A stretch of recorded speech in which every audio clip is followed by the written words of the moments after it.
இன்று இவர்கள்தான் இஸ்ரேல் என்பது எத்தனை பேருக்கு தெரியும்? படத்தில் பார்த்தவர்கள் யார் தெரியுமா?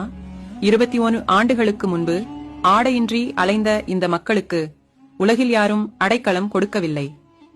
அநேகமாக குணத்தின் தரம் தெரிந்ததால் எந்த நாடும் இவர்களுக்கு நிலம் கொடுக்கவில்லை.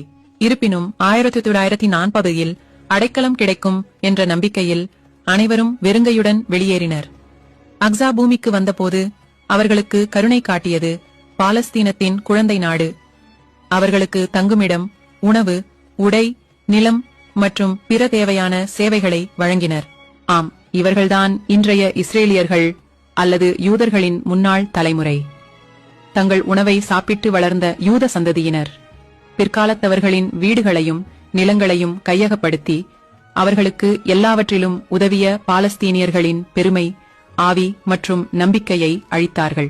இவர்களின் இரத்தத்தை குடிப்பது தாங்கள் பிறந்த மண்ணை மீட்பதற்காக நிராயுதபாணியாக போராடும் பாலஸ்தீனியர்கள் பயங்கரவாதிகள் என்று அழைக்கப்படுகிறார்கள். சியோனிசத்தின் வாளாக இருக்கும் உலக ஊடகங்களும் இதையே பாடுகின்றன.